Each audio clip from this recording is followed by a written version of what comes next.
Welcome to the new Yes. Epic Journeys interview series sponsored by Life with Crypto. Epic stands for Everyday People in Crypto. So the purpose of the series is to interview everyday people involved with crypto. I'm your host, Kelly Sunshall. I've been a crypto educator and investor since 2015, and I'm also the founder of Life with Crypto.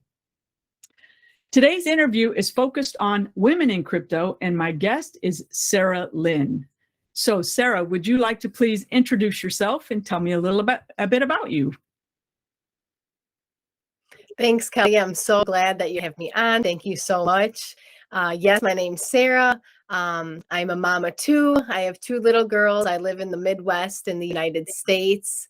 And I'm actually homeschooling this year. So I'm a homeschooling mom of two, and I also work for kind of from home too. I have a pet care business, so I'm kind of able to be a little free with my time. So I get to homeschool, do pet care on the side, and just kind of live my life.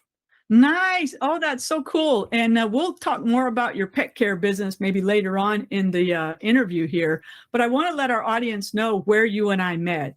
We actually both belong to a crypto mastermind group called Yield Farming, where we paid a lot of money to go learn how to earn yield, if you will, earn interest in some very fancy trades, positions, whatever you want to call them, in yield farming.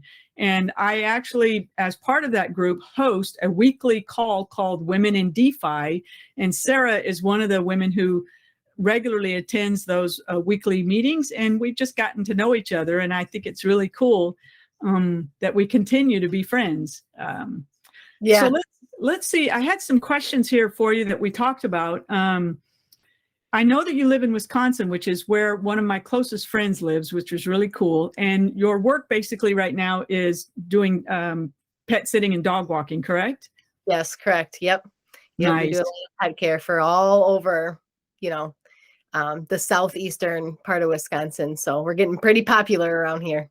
Oh, nice. Well, if I lived closer to you, I would definitely be having you pet sit my dog when we go camping, like we're getting ready to.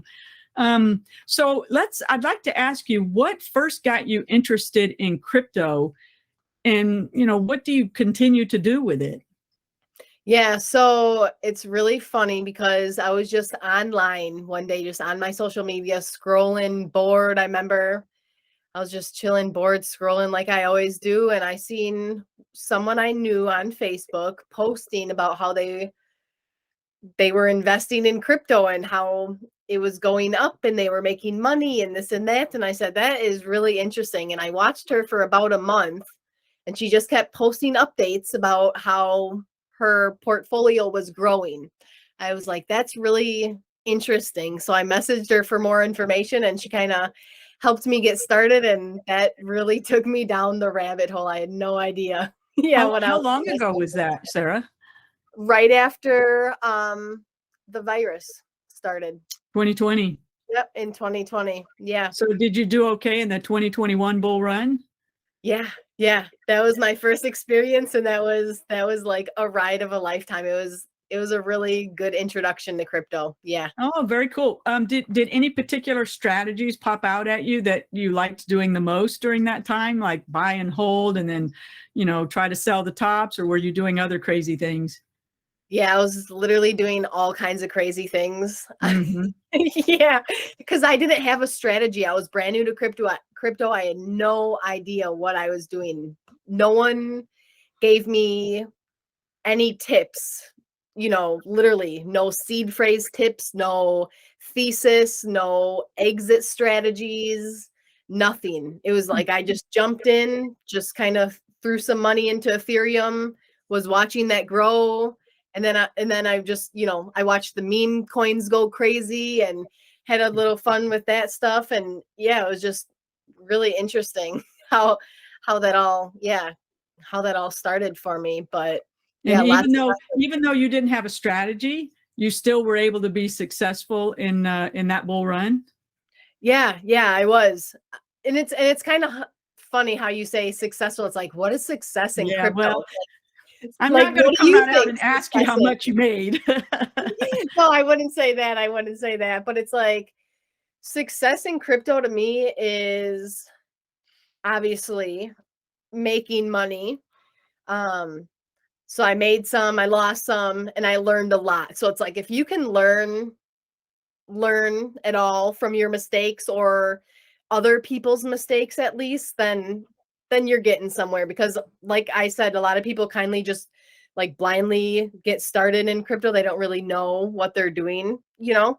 There's a lot of just, what do we call them, retail investors. We're just, you know, Yeah. download the app, put a couple $100 in, and some people then they take that on their own ride, kind of like how I did. And I was like, I just need to learn as much as possible, you know, more than what my peers were doing, you know, by just holding it and like, you know, on exchanges and different stuff like that. I was like, I really want to like learn the ins and outs of like crypto and how to be safe after making some and losing some. I was like, I need to like dial this in a little bit more and like get a strategy going here. And that's how I started connecting with people.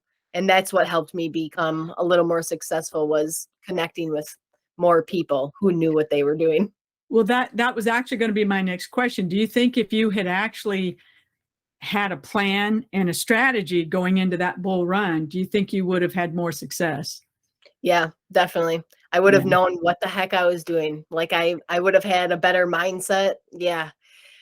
Yeah, crypto can take you on an interesting mindset, you know, and like all you see is number go up, and you've never been through a bear market at all. You don't know what a 90% crash looks like, or even a 50% crash looks like. Yeah. It's like you're in for an interesting experience if you've never had that before, you know. So I think Yeah. if I would have had someone tell me like, yeah, that number is going to go down eventually, I would have been a little careful of what I was doing with that internet money, you know. Yeah. Yeah.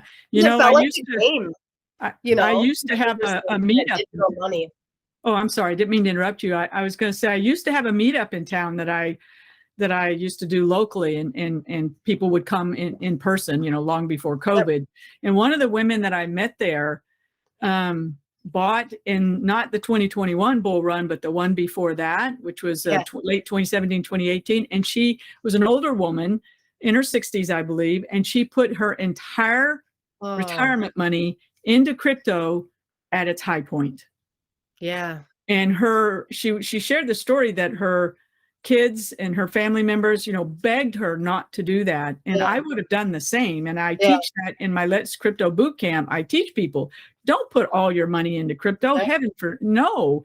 You got to Yeah. have other funds figured out. You got to have your working capital. You got to have your emergency fund, and then you have your investment funds. And then of your investment funds, you don't necessarily put them all in the Yeah. risky things you can put it into. So Yeah.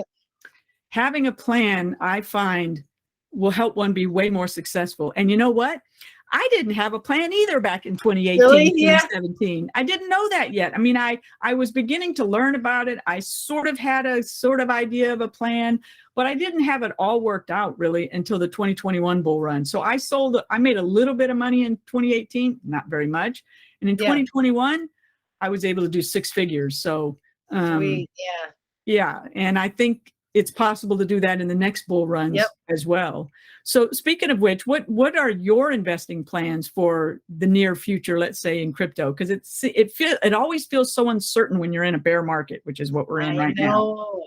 I know. It's like ignore those little pumps, those little false pumps that you get. It's like on Twitter or like social media on YouTube and stuff like that. People will be like, just those small little pumps that we just have, like even just the other day, just those small little pumps that you get. It's like people are like saying, "Oh, I'm gonna FOMO. Should I go all in now?" And it's like, no, like why we don't have a everyone just forgets about their plans right away. It's like, come on now, we got to have a plan and we have to stick to it. So that's like my plan, is like having a plan and sticking to it. So now I have somewhat of, you know, I have a good plan. I have a whole exit strategy. It's like probably 20 some pages long of just the different coins that I'm in, points that I've invested in, you know, where I want to take profits, different percentage points that I want to take profits in. And really, I'm not focused on getting the exact tops and getting the exact bottoms, but it's about Yeah. those percentages. You know, it's like after Bitcoin crashes 50, 60, 70, 80%, you can start making those entry points back in there. But it's Yeah. like when I didn't know that stuff, I was like all those other people on social media, like, let's go all in. Like, thank God I didn't have the type of funds to go all in, because that could have been really dangerous. And you hear those stories all the time. It's really sad that, yeah, people get really into a mess Yeah. with that stuff. So yeah. There's so much opportunity in crypto, high risk, uh, or high reward, I should say, and high risk. In other Yeah. words, it can go up super fast and big, but it goes down even faster and Yeah. sometimes even bigger. Yeah. And those wild swings actually is what make it possible for us to make good money. But you Yep. just got to know how to play the right strategies for you. Yeah. Let me ask, do you still do any yield farming, or do you just do mostly buy and hold and then try to make your percentages and then sell? Mostly buy and hold, unless I have some good alpha on a good project. But what I've noticed is that if I do too much, I could have been better off just being patient and just holding my assets in a safe place, because not all places are safe. And unless you're fully educated, on safe places to put your crypto to grow, and you have the right mindset, because a lot of times I would find myself shifting back into that greedy mindset, and watching other people win or seeing those big APRs and being like, oh, okay, I'm just gonna take a little bit more of a risk than I normally would. And it's like that's the problem right there, is that little bit of greed that goes in. Or it's like you have like a certain point where you want to get out, and it's like that number just keeps on rising. You're like, I'll let it slide a little bit more. It's like, no, you just ruined the plan again. Like, Yeah. if you Yep. would just kind of chill out, patience pays, FOMO delays. It's really true. What a great saying. I might Yeah. have to borrow that one. Yeah, seriously, steal it, because yeah, I've heard that, and it's stuck with me. And I was like, man, if someone would have told me that no one told me anything. I said I just had to kind of learn all these lessons by myself. So yeah. If You I know, could share that with people, that's a good one. now that I'm learning more about you and your strategies, and how you've been learning as you go, it might be fun to do a little training together sometime. Put Yeah, our we should. put our heads together to Yeah. share all of our tips and tricks and whatnot and the things Yeah. that we've learned. Because you're right, I didn't have anybody to learn from back in 2015. There was nothing but technical geeks out there talking about all the technical specifications of blockchain. Nobody telling me what's the strategy for investing in it. And Yeah, I could imagine back then. Yeah. yeah, do you have any other tips or anything you'd like to share with whoever might watch this video? I would really say that it starts with your mindset and emotions. If you can get your mindset and emotions in the right place, then you should start investing. But if you don't have those in place yet, you probably are not in the right place to be investing. Seriously, that I wish someone would have told me that, and I would have been like, what are you talking about? And then I probably would have went a little bit more into depth, and we can go over that some other time. But just you gotta have the right mindset going into this, because money is energy. Money can be created just with your thoughts, and crypto goes along with that concept. And if your mind is not in the right place, you can lose it all. My dad says this often. He says, a fool and their money are soon parted. Yeah. A fool and their crypto will soon be parted. Yeah. If you're a fool in your mind and you're not paying attention to what you're doing, your crypto will be gone. Yeah. So 100% agree with you. 100%. Yeah. Well, I look forward to talking more about that with you at some point in time. We just have a few minutes left so that we don't go too long on our call today. The other thing I wanted to find out more is, what do you do when you're not doing crypto? We learned that you have some kids. I know those take a lot of your time, and you do homeschooling, which I find that to be absolutely fascinating. You must have also had to go get a lot of education on how to do homeschooling and then how to have your own small business. Would you like to share any more about what those parts of your life, about what you do when you're not doing crypto? Yep. I try to be outside as much as possible. that's kind of like the theme of my life is like, I just want to be free. I just want to be a free soul, be out there. Anything, you know, and homeschooling goes along with that. It's like anything that you can be learning indoors, you can also be learning outdoors. So me and the kids, we like to be outdoors learning as much as possible.